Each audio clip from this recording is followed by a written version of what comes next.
रहे हैं।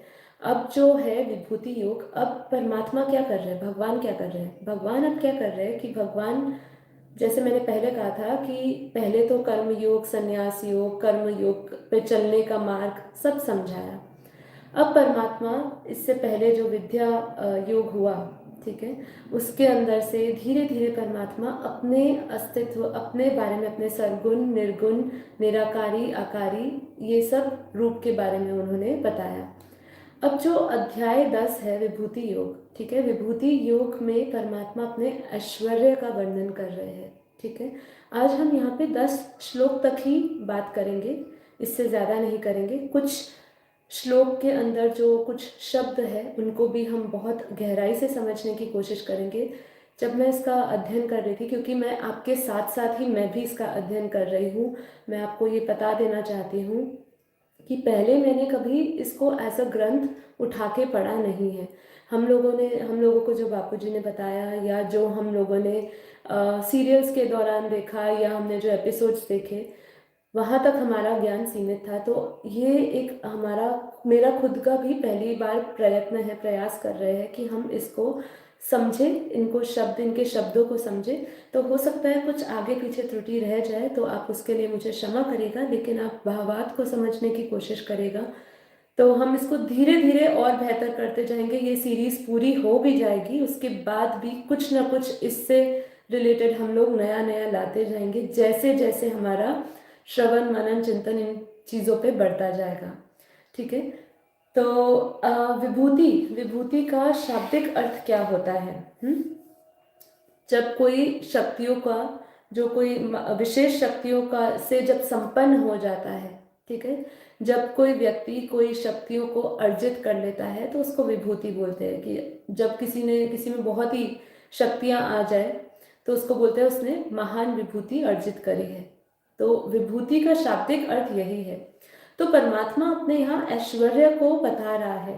अब यहाँ पे परमात्मा को अपने ऐश्वर्य को बताने की क्या जरूरत है? आप सोचिए, उनको क्या जरूरत है अपने ऐश्वर्य के बारे में बताने के लिए, अपनी दिव्यता बताने के लिए, कि मैं कहाँ पर हूँ, मैं सब मुझ में है, मैं सब में हूँ, ये सब बताने की क्या जरूरत है परमात्मा को? भगवान श्री कृष्ण इसमें अर्जुन, अब तक अर्जुन के सवाल ही सवाल थे, प्रश्न ही प्रश्न थे।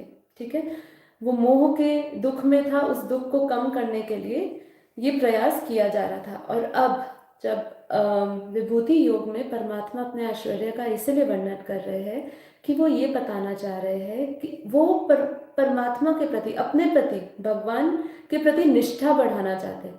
जब आप उनके बारे में जानेंगे, यथार्थ रूप को उनके समझोगे, कि समस्त सृष्टि उन्हीं से उत्पन्न हुई है, उन्हीं में स्थित है और उन्हीं में लीन हो जाएगी, जब हम ये समझते हैं तो हमारा जो भाव है परमात्मा के प्रति, भगवान के प्रति, वो और दृढ़ हो जाता है। तो यहाँ पे भगवान कृष्ण अर्जुन को इसीलिए बता रहे हैं क्योंकि वो उसका भाव, उसकी निष्ठा, उसकी दृढ़ता अपने ऊपर बढ़ाना चाहते हैं। तो जितना हम श्रवण करेंगे उतना ही हमें दृढ़ता आती रहेगी और हम परमात्मा में स्थित होते जाएंगे। राइट, ऐसा ही देखिए बेहद के ज्ञान में भी है ना। जितना आप ज्ञान का श्रवण करते हैं, निधिध्यासन करते हैं, चिंतन करते हैं, जितना जितना करते जाओगे उतना उतना आपकी बुद्धि में क्या रहेगा? ज्ञान रहेगा। जितना ज्ञान सुनोगे उसके प्रति जो चलने की जो आपकी चेष्टा है ना, वो दृढ़ होती जाएगी। आप समझिए, ये डेली का पुरुषार्थ है। जो अध्यात्म में चलते हैं उनका एक लाइफस्टाइल बना हुआ है कि हाँ, हमें सुबह कुछ समय के लिए हमें सत्संग सुनना है, कुछ अध्यात्म वीडियो सुननी है, ज्ञान की वीडियो सुननी है। क्यों वो अपने आप को इसमें डालते हैं? या आप गुरुकुल चले जाइए, वहाँ पे एक लाइफस्टाइल या एक समय बांध के क्यों रखा हुआ है कि उन्होंने इस समय यही करना है। इसलिए ही करके रखा है जिससे कि उनका पूरे दिन जो है वही मनन चिंतन चलता रहे, उनके सबकॉन्शियस माइंड में वही चीज़ें रहे। क्योंकि सिंपल है, जहाँ आपका ध्यान रहेगा वही चीज़ आपके मन में रहेगी। जैसे कि पुराने अध्याय में भी बोला है कि यदि परमात्मा को अंतिम समय भी याद करना है तो क्या करना है उसको? उसके लिए निरंतर डेली ही आपको उसके बारे में चिंतन करना पड़ेगा, डेली उसके ज्ञान का चिंतन करना पड़ेगा, डेली उसमें अपनी स्थिति बनानी पड़ेगी कि मैं उसी में स्थित हूँ। डेली मेडिटेशन करना पड़ेगा। खाना जैसे हम डेली खाते हैं, 5 दिन नहीं खाए तो हमारा शरीर उतर जाता है, शरीर में आसक्ति आ जाती है, ठीक है। तो इसी प्रकार हमारे ज्ञान का भी यही है, जैसे अगर हम ज्ञान का भोजन नहीं लेते हैं तो हमारा मन जो है वो वापस भटक जाता है, क्योंकि बुद्धि जो है वो मन को भटकाने से रोकती है। अब आप बुद्धि में क्या रखते हो ये इंपॉर्टेंट है। तो इसीलिए जितना आप इसका श्रवण करेंगे, मनन चिंतन करेंगे, कथन करेंगे, उतना उतना आपकी बुद्धि जो है वो शुद्ध होती जाएगी, सूक्ष्म होती जाएगी, और आपका मन शुद्ध रहेगा। मन इधर उधर विषय विकारों में नहीं भटकेगा। इसीलिए परमात्मा भी, भगवान भी अपने ऐश्वर्य के बारे में बता रहे कि तू मेरे ऐश्वर्य को जान, तू जान कि मैं सब में हूं, तू मुझे भिन्न ना देख, ठीक है, अभिन्न देख। हाँ, आत्मा और अनात्मा में अंतर बता रहे हैं, परमात्मा और आत्मा एक ही है, तो मुझे मेरा ही अंश है ये तो जान, ठीक है। तो अब हम इसको समझते हैं आगे, ठीक है, शुरू करते हैं।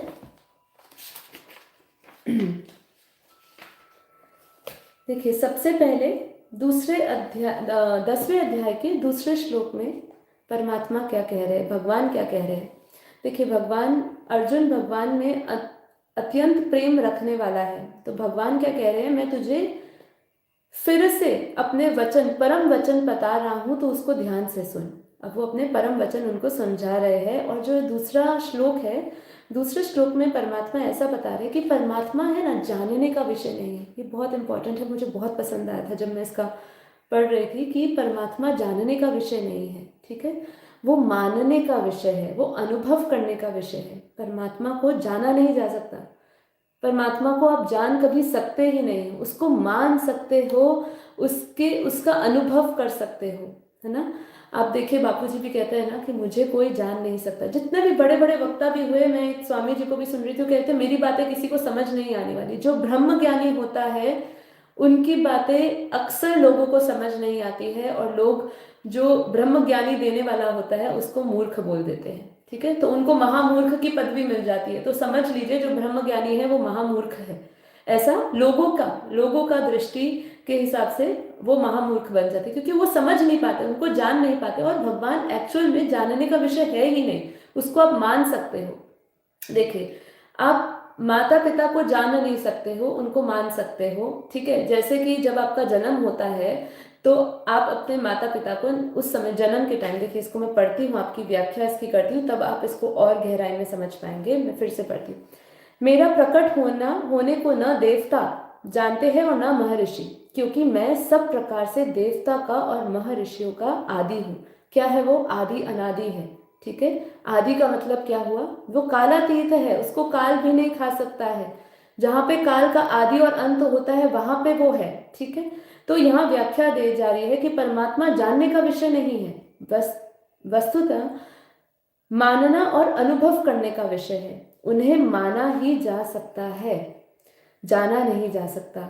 इन्होंने बहुत सुंदर उदाहरण दिया है कि जैसे माता पिता को हम मान ही सकते हैं, जान नहीं सकते, क्योंकि जन्म लेते समय हमने उन्हें देखा ही नहीं, देखना संभव ही नहीं था। माता की अपेक्षा में पिता को जानना सर्वथा असंभव है, क्योंकि माता से जन्म लेते समय हमारा शरीर बन चुका था, पर पिता से जन्म लेते समय हमारे शरीर की सत्ता थी ही नहीं, ठीक है।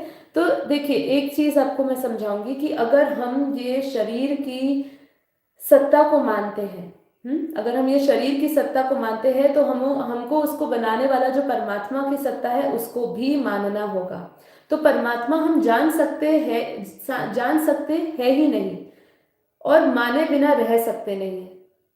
देखिए, परमात्मा को जाना जा नहीं सकता, लेकिन उसको माने बिना भी हम रह नहीं सकते, उसको मानना ही पड़ेगा। जैसे माता पिता माने बिना हम रह सकते ही नहीं, अगर हम अपनी शरीर की सत्ता मानते हैं, अगर हम अपने शरीर की सत्ता मानते हैं तो माता पिता की सत्ता भी माननी पड़ेगी, राइट। अगर मैं ये शरीर हूँ, मेरा शरीर दिया है, तो भाई मेरे माता पिता भी होंगे ना, तो उनकी सत्ता को भी हम स्वीकार करना ही होगा ना। तो परमात्मा की सत्ता भी माननी ही पड़ेगी। अगर हम अपनी सत्ता मतलब होने का, अपने होनेपन का अगर हम मानते हैं, तो परमात्मा की सत्ता भी माननी पड़ेगी। कारण के बिना कार्य कहाँ से आया? परमात्मा बिना हम स्वयं कहाँ से आए, मतलब अगर हम आए कहाँ से? अगर हम अपनी सत्ता को मान रहे हैं तो हमारी जो क्रिएटर है, जिसने हमें बनाया है, उसकी सत्ता को हम नकार नहीं सकते हैं। इस तरह अपने अपने होने का कोई निषेध या खंडन नहीं कर सकते हैं। ऐसे ही परमात्मा नहीं है, इस तरह परमात्मा के होनेपन का भी कोई निषेध या खंडन नहीं कर सकता। ये उन लोगों के लिए है जो लोग कहते हैं कि परमात्मा का अस्तित्व नहीं है। देखिए, जितने भी अभी तक हम, जैसे बौद्ध हुए और भी इससे पहले कई कई कई कई जैन धर्म में भी और बौद्ध में भी आत्मा के अस्तित्व को नहीं मानने में आता है। आत्मा, कहीं पर आत्मा के अस्तित्व को मानते हैं तो परमात्मा के अस्तित्व को नहीं मानते हैं। कहीं पर परमात्मा के अस्तित्व को मानने में आता है लेकिन स्वयं के आत्मा के होने के अस्तित्व को मानने में नहीं आता। जब तक शंकराचार्य नहीं आए तब तक आत्मा और परमात्मा का जो ये रिश्ता है वो क्लियर नहीं था लोगों को।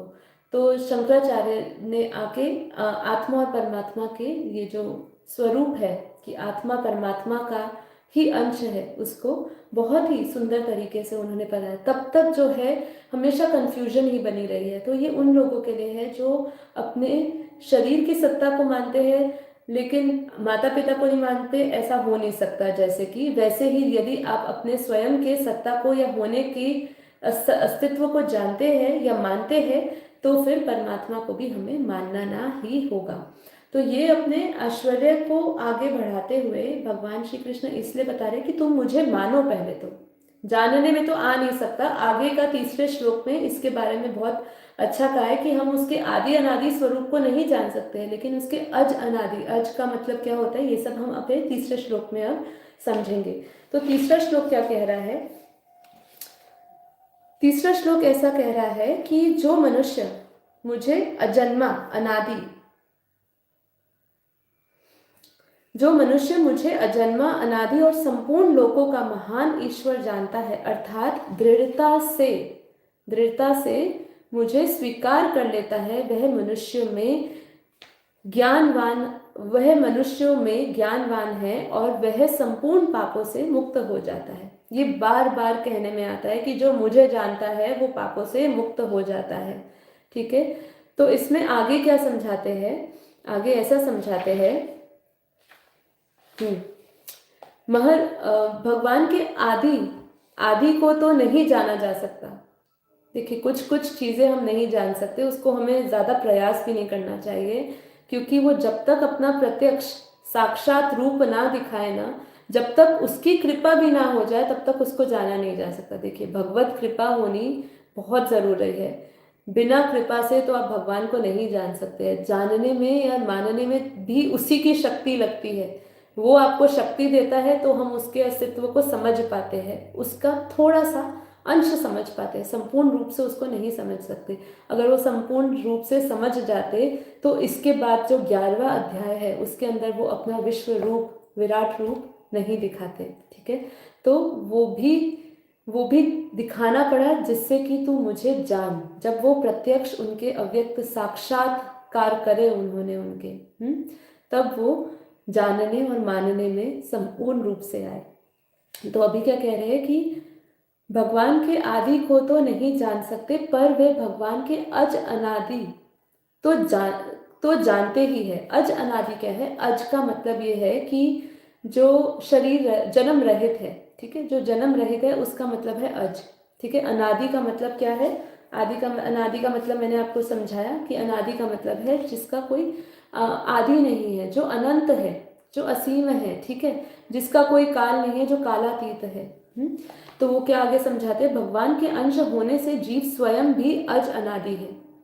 अब भगवान का हम सब अंश है तो जैसा परमात्मा वैसे ही हम। ठीक है, तो वो ये कह रहे कि वैसे तो हम उनके अनादि रूप को नहीं जान सकते हैं लेकिन कुछ अज अनादि तो जानते हैं। इतना तो जानते हैं ना कि परमात्मा अजन्मा है, अकर्ता है, अनंत है। इतना तो हम जानने में आ ही जाता है। तो अगर हम इतना जानते हैं तो जीव भी स्वयं अज अनादि हो जाता है क्योंकि हम भगवान के अंश है। अतः वह जैसे भगवान को अज अनादि जानता है वैसे ही अपने को भी अज अनादि जानता है। कारण कि जैसा संसार अलग होकर ही संसार को जाना जा सकता है क्योंकि वास्तव में हम संसार से अलग ही है। ऐसे ही भगवान से अभिन्न होकर, अभिन्न होकर, हाँ भिन्न होकर नहीं, अभिन्न होकर, इसमें क्या बता रहे हैं कि परमात्मा और आत्मा एक ही है, अभिन्न है वो, क्योंकि वास्तव में हम भगवान से अभिन्न ही है। अपने को अज अनादि जानने पर जीव मूढ़ता रहित हो जाता है। ठीक है, जब वो अपने आप को जान जाता है, परमात्मा के अज अनादि स्वरूप को जान जाता है, तो मूढ़ता रहित हो जाता है, मतलब उसकी जो मूर्खता है वो खत्म हो जाती है। फिर उसमें पाप कैसा रहेगा, क्योंकि पाप तो पीछे पैदा हुआ, अज अनादि पहले आया। ठीक है, तो पाप और कर्म ये बाद में आए, उससे पहले, सबसे पहले तो अज अनादि पहले आया। ठीक है, तो इसमें एक चीज और बहुत सुंदर है, समझाने योग्य है। इसमें श्लोक बोलते हैं, तीसरे श्लोक का ही दूसरी लाइन है, असमूढ़सः मत्येषु सर्व पापे प्रमुच्यते। ठीक है, तो इसके अंदर जो असमूढ़ बोला है, असमूढ़, ये असमूढ़ क्या है, इसको हम थोड़ा जानते हैं। ये जानने योग्य था, इसलिए मैंने ये शब्द को उठाया है। असमूढ़ता क्या है, असमूढ़ता क्या है? संसार लो या शरीर लो, दोनों में आप इसमें आप समझ सकते हैं। संसार किसी के भी साथ कहीं रह नहीं सकता है, तथा कोई भी संसार के साथ कभी रह नहीं सकता है। क्या आप यहाँ संसार भी ले सकते हैं और शरीर भी ले सकते हैं। आप ये शरीर के साथ हमेशा रह सकते हैं, क्या ये शरीर हमेशा रहेगा आपका? और परमात्मा किसी से भी कभी भी अलग हो नहीं सकते हैं, और कोई भी परमात्मा से कभी अलग हो नहीं सकता है। यह वास्तविकता है। इस वास्तविकता को न जानने ही समूढ़ता है। जो इस वास्तविकता को नहीं जानता है, जो ये नहीं जानता है कि शरीर किसी का भी हमेशा साथ नहीं रहता है, कोई भी संसार में हमेशा नहीं रहता है, मतलब ये शरीर के साथ हमेशा नहीं रहता है, और जो शरीर हमारे साथ नहीं रहता है, हम उसके साथ हमेशा नहीं रहते हैं। जो इसे जानता नहीं है, जो इसे जानता नहीं है, वो समूढ़ता है, और इसको यथार्थ जानना ही असमूढ़ता है। यह असमूढ़ता जिसमें रहती है वह मनुष्य असमूढ़ कहलाया जाता है। जो इस वास्तविकता को जानता है कि मैं परमात्मा से अलग नहीं हूँ, परमात्मा मुझसे अलग नहीं है, वो असमूढ़ता कहलाता है, असमूढ़ कहलाता है। ठीक है, यह असमूढ़ता जिसमें रहती है वह मनुष्य असमूढ़ कहा जाता है। ऐसा असमूढ़ पुरुष मेरे सगुण, निर्गुण, साकार, निराकार रूप को तत्वों से जान लेता है, तो उसे मेरी लीला, रहस्य, प्रभाव, ऐश्वर्य आदि में किंचित मात्र भी संदेह नहीं रहता। तो हमें परमात्मा के ऊपर कब अविश्वास होता है? जब हम उसको अच्छी तरह जानते नहीं हैं। तो भगवान, अर्थात यहाँ पे भगवान श्री कृष्ण अपने आप को समझा रहे हैं। क्या कह रहे? असमूढ़ता क्या है? असमूढ़ता वो है जो जानता है कि मुझसे भगवान और मैं भगवान से अलग नहीं हूँ। देखिए, ये समझाने में क्यों आता है? ये समझाने में इसलिए आता है जिससे कि आप अपनी दिव्य शक्तियों को जाने। जब आप भगवान को दिव्य जानते हैं, ठीक है, तो आप अपने साथ साथ, उनके साथ साथ अपनी भी डिवाइन क्वालिटीज को जानिए, अपने ट्रू सेल्फ को जानिए। ठीक है, इसीलिए ये विभूति योग बनाया है। विभूति योग बनाने का कारण ही ये है, हम अपने दिव्यता से पहचान करें। क्योंकि यदि हम परमात्मा को जान रहे हैं, उनके स्वरूप को जान रहे हैं, और ये हमारा मानने में आता है कि हम उन्हीं का अंश है, तो उनका अंश भी साधारण नहीं हो सकता है। उसके अंदर दिव्य गुण भरे हुए हैं, और जैसा परमात्मा अपने आप को समझा रहा है, हमें वैसा ही हमें भी समझना है, क्योंकि वो यही कह रहे हैं कि आत्मा और परमात्मा अभिन्न है। ठीक है, अब हम आते हैं चौथे श्लोक में। यहाँ चौथे श्लोक में प्राणियों के 20 भाव बतलाए गए हैं। ठीक है, तो ये 20 भाव को हम समझते हैं कि ये क्या कहना चाह रहे हैं। चौथा और पांचवा, ये दोनों श्लोक हम साथ में लेते हैं। इसमें क्या कह रहे हैं? बुद्धि, ज्ञान, असमोह, क्षमा, सत्य, दम, शम तथा सुख दुख, उत्पत्ति, विनाश, भय, अभय और अहिंसा, समता, संतोष, तप, दान, यश और अपयश, ये जो है ये 20 भाव बताए हुए हैं कि प्राणियों के ये अनेक प्रकार के अलग अलग भाव है और ये मुझसे ही होते हैं। अब धीरे धीरे क्या आकर आगे बताया जा रहा है कि जो कुछ भी संसार में हो रहा है वो सब मुझसे ही हो रहा है। अब ये भी बताने का क्या मूल कारण है, ये इसलिए है जिससे हम उनके ऊपर श्रद्धा करते रहे। जब कुछ अकल्याण भी हो तब हम उसकी मर्जी मानते हुए उस पर निष्ठा रखते हुए स्वयं अपने आप को प्रेरणा दे कि अच्छा समय भी आने वाला है। क्यों? क्योंकि जो मेरे साथ हो रहा है वो उसकी इच्छा से हो रहा है और अब मेरे साथ जो होगा वो भी उसकी इच्छा से होगा। तो ये जो चीज़ें बनाई गई है ये इसीलिए बनाई गई है कि हम उन पे निष्ठा करें और समय परिवर्तनशील है इस चीज़ को हम जान पाए। ठीक है, तो ये उन्होंने 20 भाव बताए हैं जो प्राणियों में अलग अलग प्रकार के भाव है और वो क्या कह रहे हैं, वो मुझ में ही है। अब ज्ञान की दृष्टि से अगर हम समझे तो ये प्रकृति से उत्पन्न होते हैं। ये सभी जो भाव बोले, बुद्धि, ज्ञान, क्षमा, सत्य, दम, सुख दुख, उत्पत्ति विनाश, भय, अभय, अहिंसा, ये जितने भी हमने भावों की बात करी ज्ञान की दृष्टि से तो सभी भाव प्रकृति से होते हैं। लेकिन यहाँ भक्ति की दृष्टि से क्या समझाया है कि ये सभी भाव परमात्मा से तथा परमात्मा स्वरूप से उत्पन्न होते हैं। ठीक है, तो यहाँ पे इसलिए परमात्मा को कह दिया भाई हमारे में तो खुद इतनी क्षमता है नहीं। जब हम इन सब भावों में आते हैं तो हम दुखी हो जाते हैं। जब हम विनाश, जब भय आता है, किसी प्रकार का विनाश आता है सामने, जैसे अभी सिचुएशन कोविड की आई है तो सब वापस भयभीत हो गए हैं।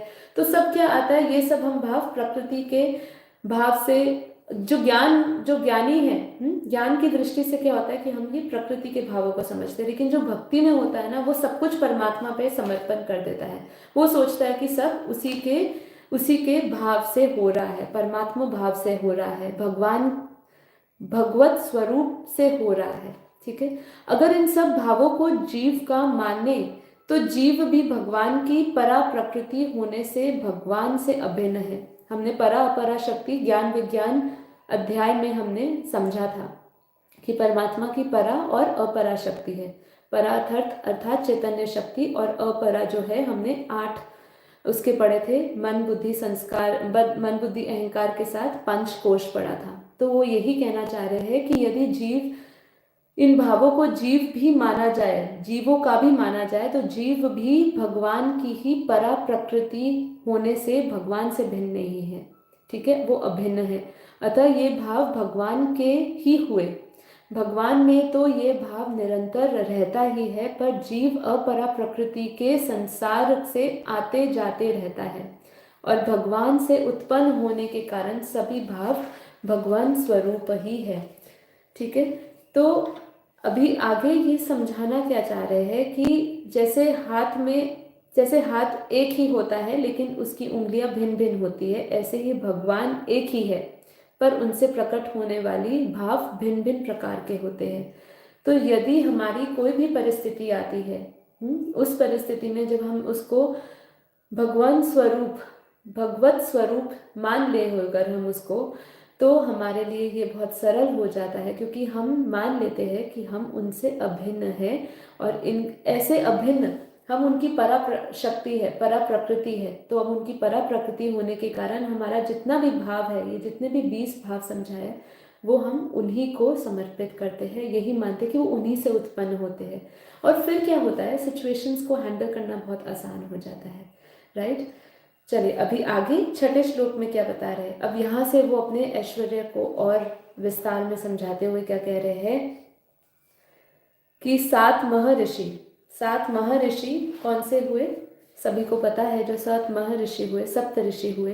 ठीक है, वशिष्ठ हुए, अंगिरस हुए, ठीक है, जितने भी हुए ऋषि, वो क्या कह रहे हैं, सप्त ऋषि और उनसे भी पहले होने वाले 4 सनकादि अर्थात 4 जो ब्रह्मा के पुत्र हुए, सनक, सनंदन, सनातन और सनत कुमार। ये जो 4 हुए पुत्र हुए और सप्त ऋषि हुए और उसके बाद जो 14 मनु हुए, ये सब के सब मेरे मन से पैदा हुए हैं और मुझ में भाव रखने वाले, जिनकी संसार में ये संपूर्ण प्रज्ञा है। तो वो क्या कह रहे हैं, चाहे सप्त ऋषि हुए, चाहे 4 सनकादि हुए, ठीक है, ये सब 14 मनु हुए ब्रह्मा के एक दिन में, जब 14 मनु हुए, उत्पन्न हुए, तो ये भी मुझ में ही है, ये मेरा ही भाव है। और जो मुझ पे श्रद्धा रखते हैं वो जानते हैं कि ये मुझसे ही संपूर्ण, और ये संसार मुझ में ही है और ये मुझ में से ही निकले हैं। 7 महर्षि, 4 सनकादि तथा 14 मनु, ये सब भगवान के मन से प्रकट होने के कारण भगवान के अभिन्न अर्थात भगवत स्वरूप है। हम जानते हैं कि सृष्टि संकल्पों से रची गई है, लेकिन यहाँ पे जो ये रचा गया है ये कैसे, भगवान के मन से प्रकट होने के कारण भगवान से अभिन्न है, ठीक है। तो वो ये समझा रहे हैं। आगे 7वें श्लोक में हम बढ़ते हैं। 7वां श्लोक क्या समझा रहा है कि जो मनुष्य मेरी इस विभूति को और योग को तत्व से जानता है, अर्थात दृढ़ता पूर्वक स्वीकार कर लेता है, वह अविचल भक्ति योग से युक्त हो जाता है और इसमें कुछ भी संशय नहीं रहता है। तो यहाँ क्या कहने का प्रयास कर रहे हैं कि जो भगवान की विभूति को और उनके योग के तत्व को जान जाता है, योग तत्व से उनको जान जाता है, उनके अंदर परमात्मा के प्रति कभी भी संशय नहीं आता है, ठीक है। तो विभूति अर्थात उनके ऐश्वर्य को, उनके गुणों को, सब कुछ उनमें है, मैं उसमें हूँ, वो मुझ में है। जब ये विभूतियों को हम जान जाते हैं, उनकी दिव्यता को जान जाते हैं, उनके अलौकिकता को जान जाते हैं, ठीक है, उनके अव्यक्त रूप को जान जाते हैं, उनके आदि अनादि रूप को जान जाते हैं, उनके अकर्ता स्वरूप को जान जाते हैं, तब उससे और योग के तत्वों को जान जाते हैं, तो हमें उनके ऊपर कोई भी संशय नहीं रहता है। संसार में जो कुछ भी विलक्षणता है, विशेषता है, देखने में जो भी आती है, वह सब भगवान का योग है, ठीक है, वो उसी का प्रभाव है। क्या है वो? परमात्मा का ही प्रभाव है। उस योग से प्रकट होने वाली विशेषता को विभूति कहते हैं। इस प्रकार जो मनुष्य भगवान की विभूति और योग को तत्व से जान लेता है कि जो कुछ प्रभाव महत्व दिखता है वह सब भगवान का ही है, उसकी भगवान में ही दृढ़ता भक्ति हो जाती है। तो देखिए ये जो संपूर्ण अध्याय है ना, ये धीरे धीरे भक्ति योग की तरफ जा रहा है। 12वें अध्याय में हम भक्ति योग के बारे में भी बात करेंगे। तो ये अपनी निष्ठा और परमात्मा पे अटूट विश्वास बढ़ाने के लिए ये सब बताया जा रहा है कि 14 मनु हुए, सनत सनातन जो कुमार हुए, 4 कुमार हुए, और फिर उसके बाद सप्त ऋषि हुए, वो सब मुझ में ही है, वो सब मेरे मन से ही उत्पन्न हुए हैं, ठीक है। तो वो मेरे मन से उत्पन्न होने के कारण वो मुझसे अभिन्न नहीं है। तो ये जान तू, वो यही कहना चाह रहे हैं अर्जुन को, तो ये जान, ठीक है। तो जब हम उनकी विशेषता को जान जाते हैं, जो हमें उनकी विशेषता देखने में आती है, हाँ, तो वो जब हम उनके प्रभाव को जानते हैं तो वही विभूति है। तब अब भगवान में ही दृढ़ भक्ति हो जाती है। एक भगवान के सिवाय दूसरी सत्ता है ही नहीं, ऐसा संदेह रहित दृढ़ता पूर्वक मान लेना ही वास्तव में भगवान की विभूति और योग के तत्व को जानना है। जब हम जान जाते हैं कि सब कुछ वही है, जब हमारे बीच में, हमारे और परमात्मा के बीच में कोई तीसरा नहीं होता है, ठीक है, जब हमारे अंदर कोई भी संदेह नहीं होता है, हम संदेह रहित हो जाते हैं और दृढ़ता पूर्वक उनको जान लेते हैं, तो वास्तव में भगवान के विभूति और योग के तत्व को जान जाते हैं, ठीक है। तो अभी आगे के श्लोक में क्या बोल रहे हैं, 8वें श्लोक में हम पढ़ते हैं। 8वां श्लोक क्या कह रहे हैं, बहुत इंपॉर्टेंट है, इसको हम पढ़ते हैं कि मैं संसार मात्र, अभी इस श्लोक में एक चीज है, श्लोक का हम थोड़ा सा और विस्तार करते हैं। श्लोक में ऐसा बोला जा रहा है, अहम सर्वस्य प्रभवः, अहम सर्वस्य प्रभयो। प्रभयो का मतलब क्या है, हम ये समझते हैं। उसका मतलब ये संसार का मूल कारण क्या है। प्रभव मतलब क्या है, मूल कारण। ये संसार का मूल कारण क्या है, तो वो यही कह रहे हैं भगवान श्री कृष्ण की संसार का मूल कारण मैं हूं, तो मुझे जान। तो वो क्या कह रहे हैं इस श्लोक में कि मैं संसार मात्र का प्रभव अर्थात मूल कारण हूँ और मुझ में सारा संसार प्रवृत्त हो रहा है अर्थात चेष्टा कर रहा है, ऐसा मानकर मुझ में ही तू श्रद्धा प्रेम रखते हुए बुद्धिमान भक्त मेरा ही भजन करते हैं, सब प्रकार से मेरे ही शरण में आते हैं। हाँ, तो यहाँ पे क्या समझाया जा रहा है कि प्रभव, प्रभव यहाँ पे क्या मतलब है प्रभव का इस श्लोक में, कि अहम सर्वस्य प्रभव। तो इस प्रभव का मतलब है कि वो संसार का मूल कारण ही मैं हूँ। मूल कारण क्या है? प्रभव का मतलब है मूल कारण। तो वो यही समझा रहे हैं कि मैं ही मूल कारण हूँ, तू मुझे जान। पदार्थ और व्यक्ति भी भगवान से होते हैं, और जो ये जो कहा ना अहम सर्वस्य प्रभव, इसका मतलब ये है कि पदार्थ और व्यक्ति भी भगवान से होते हैं और क्रियाएं भी भगवान से ही होती है, परंतु जीव पदार्थों, व्यक्तियों और क्रियाओं से संबंध जोड़ लेता है। अब क्या करता है भगवान? तो दोनों की बात कर रहे हैं, जड़ की भी बात कर रहे हैं, चेतन की भी बात कर रहे हैं, पदार्थ की भी बात कर रहे हैं, परा की भी बात कर रहे हैं, अपरा शक्ति की भी बात कर रहे हैं, दोनों की बात कर रहे हैं। लेकिन जीव क्या करता है? जीव पदार्थों, व्यक्तियों को और क्रियाओं से संबंध जोड़ के उनको अपना मानकर उनका भोक्ता और कर्ता बनकर संबंध में पड़ जाता है। तो हम क्या करते हैं? हमारा दुख का कारण क्या है? यही है ना कि हम उसको संबंधों में हम फंस जाते हैं, उसी को सब कुछ मान लेते हैं, वही कर्ता बन जाता है और वही हमारा बंधन का कारण बन जाता है।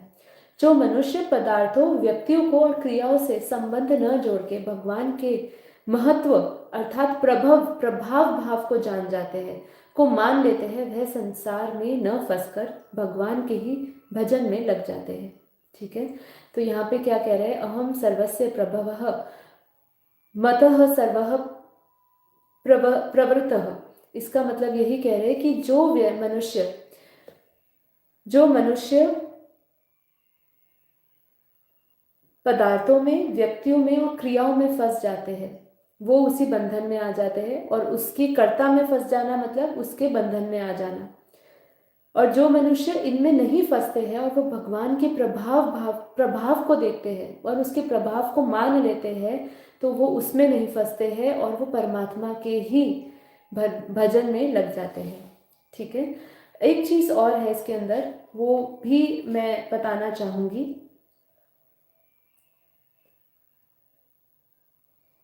8वें श्लोक में एक चीज कही गई है, मामम भजनते, मामम भजनते।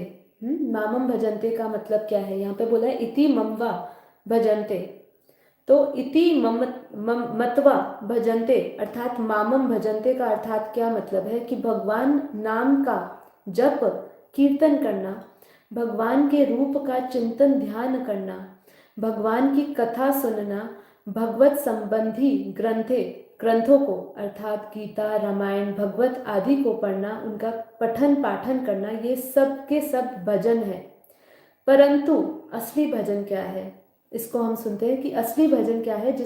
जिसके हृदय में भगवान की तरफ से खींच आती हो, केवल भगवान ही प्यारे लगते हो, भगवान की विस्मृति चुभती हो, बुरी लगती हो, इस प्रकार भगवान में तल्लीन होना ही असली भजन है।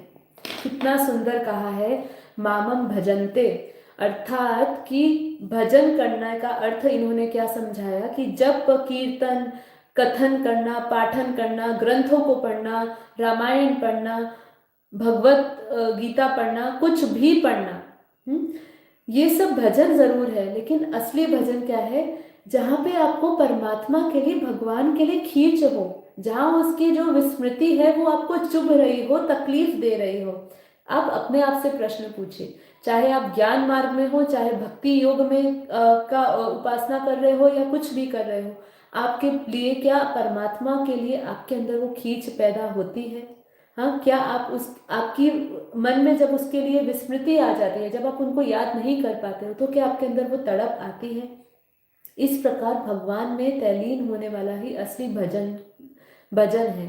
तो भजन का मतलब ही यही है, भजन की व्याख्या ही बदल गई यहाँ पे, कि हम चाहे योग कर रहे हो, जब हम आत्मा स्वरूप धारण करते हैं और आत्मा जब परमात्मा में स्थित होती है, तो इस भाव को हमें जीना होता है। यही एक भाव है मामम भजनते, कि हमारे अंदर वो जो प्रेम है, वो जो तड़प है परमात्मा के लिए, वो होनी चाहिए। जब तक वो नहीं आएगी तब तक पावर ही नहीं आएगी आपके अंदर। ये बिल्कुल क्लियर है, बिल्कुल क्लियर है। खाली ज्ञान इसलिए, क्योंकि ख्याली बापू जी ने क्या कहा, ज्ञान को खाली क्यों आगे नहीं रखा, ये क्यों बोला कि जो मुझे ज्ञान समझ नहीं पा रहे हैं लेकिन उनका मेरे ऊपर विश्वास है। ऐसे कितने हमारे पास आते हैं जिनको भाषा नहीं आती हिंदी, जो बापू जी को डायरेक्ट नहीं सुन सकते हैं, उनके लिए अलग अलग भाषाओं में ज्ञान को प्रस्तुत किया जाता है, लेकिन वो डायरेक्ट बापू जी की वाणी को, ज्ञान को नहीं समझ सकते, सुन सकते हैं, समझ सकते हैं। फिर भी उनका भाव देखिए, जो उनका भाव है, जो उनका प्रेम है, वो ज्ञानियों का भी नहीं है। क्योंकि ज्ञानी जो होता है ना, वो अपनी अमूर्तता में फंस जाता है, वो अहंकार में फंस जाता है, वो मैं मेरेपन में फंस जाता है।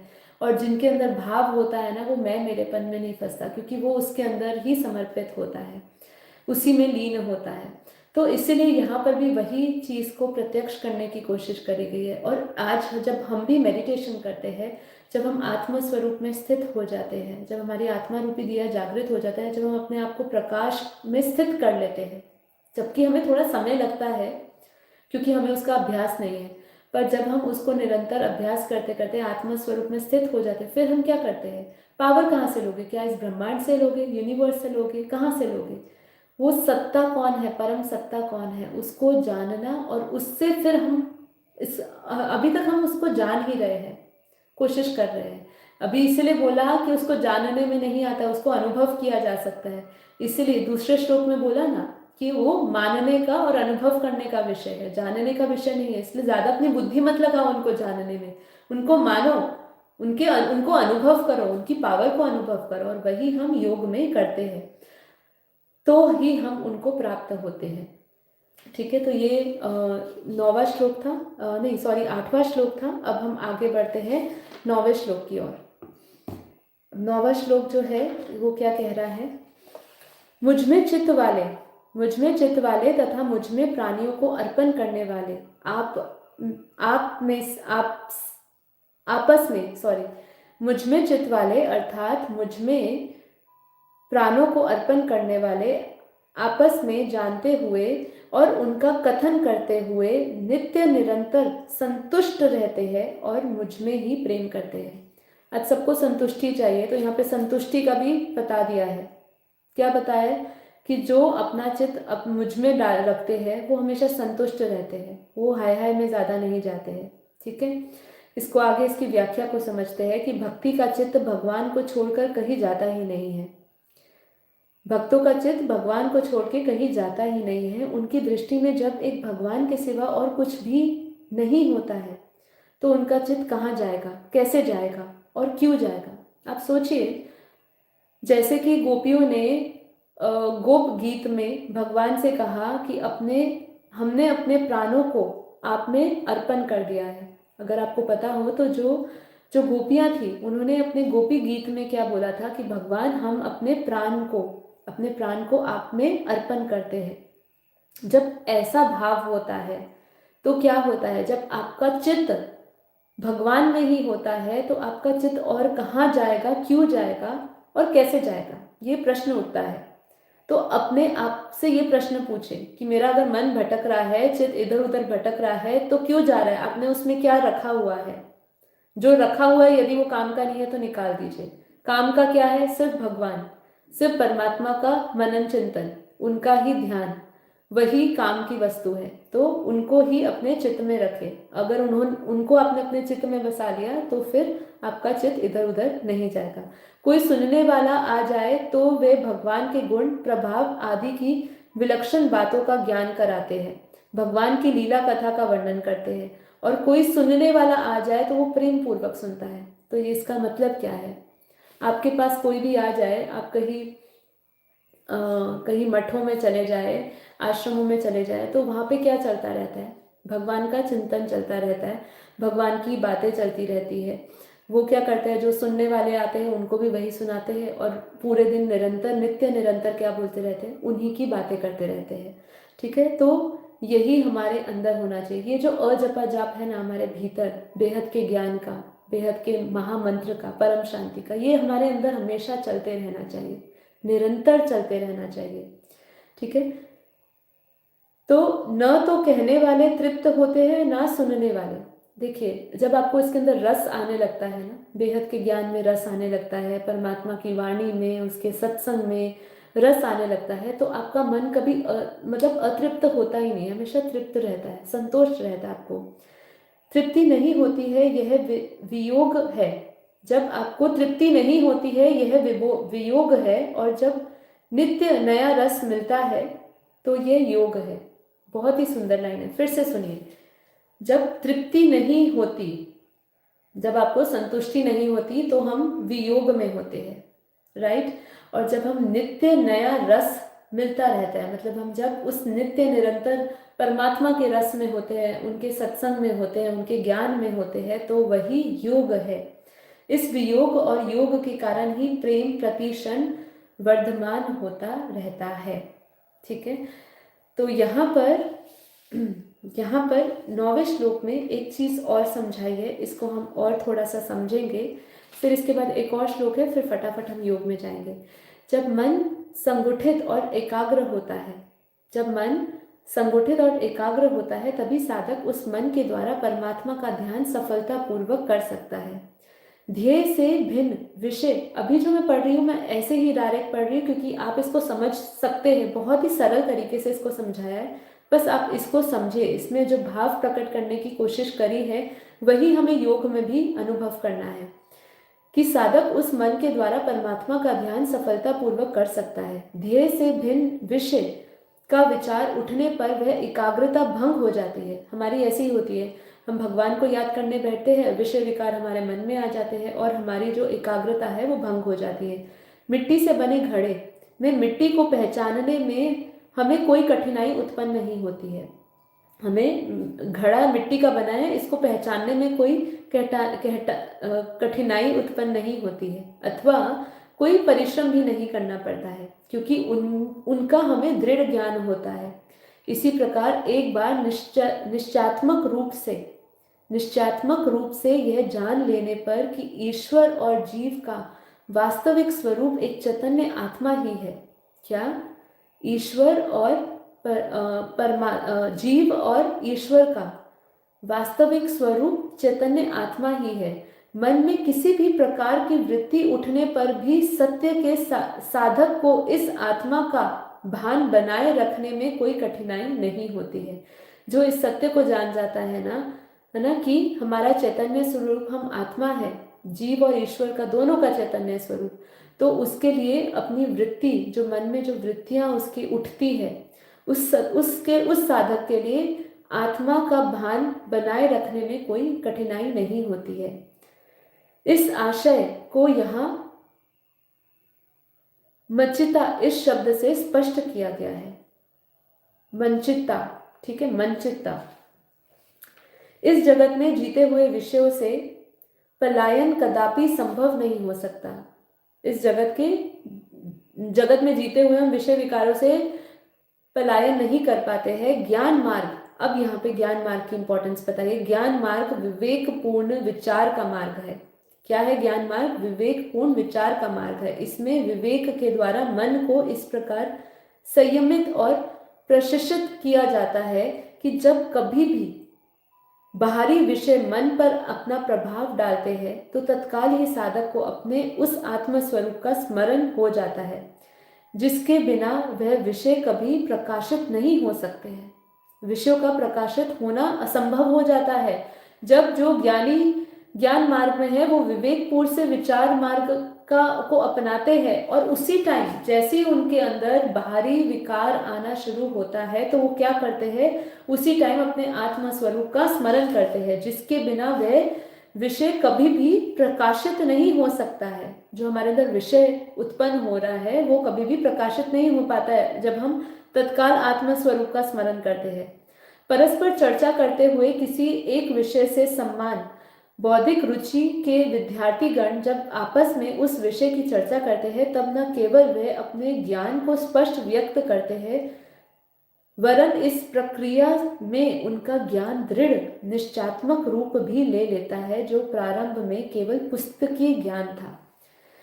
देखिए, जो अब तक हमें पुस्तकीय ज्ञान प्रतीत हो रहा था उसको अब हम अनुभव में ला रहे हैं धीरे धीरे, कि जो ज्ञान मार्ग में चल रहे हैं, विवेक पूर्ण से विचार का मार्ग कर रहे हैं, वो क्या करते हैं, जैसे ही उनके अंदर बाहरी विषय प्रकाश डालना शुरू करता है, बाहरी विषय का, हाँ, अपने भीतर का आत्मा का प्रकाश नहीं, बाहरी विषय अपना हमारे ऊपर जब प्रभाव डालने लगता है, तब तत्काल जो साधक है वो विचार पूर्वक, क्योंकि वो ज्ञान मार्ग में है, वो विचार पूर्वक बुद्धि द्वारा अपने मन को वापस तुरंत आत्म स्वरूप में लेकर आता है। वेदांत में इसका नाम है ब्रह्म अभ्यास, जो साधना का एक महत्वपूर्ण अंग है। ठीक है, बाहरी अभ्यास करना, हाँ, बाहरी अभ्यास करना अर्थात ब्रह्म का भी अभ्यास करना कि मैं ही ब्रह्म हूँ, अहम ब्रह्मास्मि।